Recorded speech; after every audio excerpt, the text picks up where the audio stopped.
Welcome, English learners. Today, we're diving into a topic that affects nearly every computer user: computer viruses. Erica, people often hear the word virus and think about sickness. How does the idea of a virus relate to computers? That's a great question, Marco. Just like a flu virus makes people sick, a computer virus is a tiny program written to harm your computer. It spreads from file to file, sometimes even from one machine to another, causing all sorts of problems. In fact, the term virus was chosen because these programs can infect systems, much like germs infect living beings. So, a computer virus doesn't make your computer sneeze, but it might make it stop working. Can you explain how viruses actually get into our computers in the first place? Absolutely. Viruses often sneak in when we download files from unsafe websites, open suspicious email attachments, or use infected USB drives. According to a 2022 Symantec report, over 30% of malware infections occur due to users clicking on malicious links. It's surprisingly easy to get infected if you're not careful. That's alarming. Before we move on, is there a simple way for people to think about avoiding viruses? Think of your computer like your body. You wash your hands and avoid sick people similarly. Be cautious online. Don't open unknown files and always scan downloads. Simply keep your digital life healthy. Now that we know how viruses get in, let's talk about what happens next. What are some common signs that a computer might be infected? Great transition. When a computer catches a virus, it often acts unpredictably. For example, your computer might freeze. That means it suddenly stops responding to your commands. It's similar to how people feel tired and slow when they're unwell. I've definitely experienced that frustration.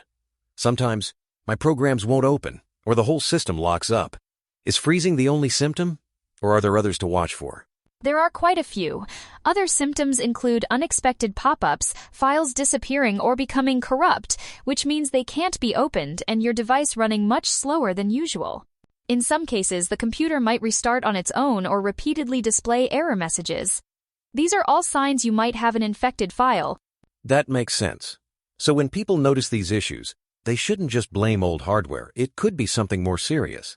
Exactly. While old computers can act up, sudden and repeated problems often point to a virus.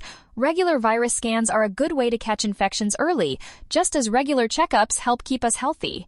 Let's shift gears to prevention. Erica, what steps can users take to protect their computers from these digital threats? One of the most effective strategies is to keep your antivirus software up to date. This means regularly updating the program so it recognizes new viruses as they're discovered. Think of it like getting a flu shot each year. The vaccine changes to match new strains. That analogy is really helpful. But what happens if someone's antivirus isn't current? If your software is not up to date, it's like locking your front door but leaving a window open. The newest threats can still sneak in. According to the AV Test Institute, computers with outdated security software are 5 times more likely to become infected. Besides antivirus updates, are there other habits people should develop to stay safe? Definitely. Avoid clicking on suspicious links, be careful when downloading attachments, and regularly back up important files.